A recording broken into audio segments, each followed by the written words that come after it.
की हिंदू हृदय सम्राट शिवसेना प्रमुख माननीय बाळासाहेब ठाकरे यांनी मराठी माणसाच्या अस्मितेसाठी शिवसेनेची स्थापना केली। आणि खरोखर मी शावडीकर म्हणून विनंती करतो की माझ्या शावडी बांधवांनी निर्धार केलेला आहे, यावेळी सर्व चाकरमानी जे मुंबईत राहतात त्यांनी निर्धार केलेला आहे की यावेळी उद्धव साहेब आणि राजसाहेब यांच्या पाठीशी राहून पुन्हा एकदा महानगरपालिकेवर शिवसेनेचा भगवा फडकावा आणि मुंबई महानगरपालिका ही सुजलाम सुफलाम स्वच्छ मुंबई सुंदर मुंबई करून आणि मुंबईकरांना चांगला सुविधा देण्यासाठी पुन्हा एकदा मुंबई महानगरपालिकेवर शिवसेने सत्ता स्थापन करण्याचा आपण निर्धार केलेला आहे। कारण सर्व मराठी माणसांची एक भावना होती, एक ध्येय होतं की या दोन्ही बांधवांनी एकत्र येऊन मुंबई महानगरपालिकेच्या इतिहासामध्ये पुन्हा एकदा एक चांगला इतिहास घडवून मराठी बांधवांना अगदी मानाने जगण्यासाठी या ठिकाणी शिवसेनेचा भगवा फडकवण्याची एक जिद्द आता आम्ही केलेली आहे। बघा, भाजप आणि इतर पक्षांचे जे आव्हान आहे ते आव्हान जरी असलं तरी पोकळ आव्हान आहे।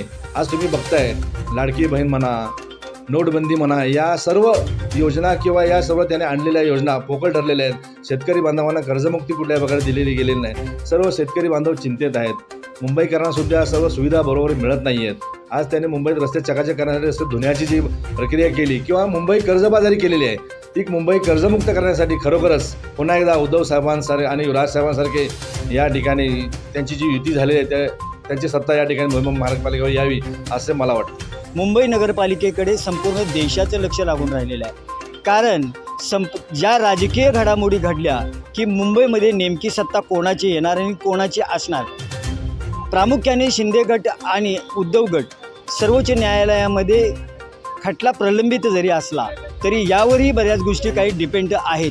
पण प्रामुख्याने तसा जर विचार केला तर संपूर्ण राज्यामध्ये महानगरपालिकेची इलेक्शनची जाहीर झालेली आहे, पण प्रामुख्याने मुंबई महानगरपालिकेवरती संपूर्ण राज्यासह देशाचा डोळा लागून राहिलेला आहे।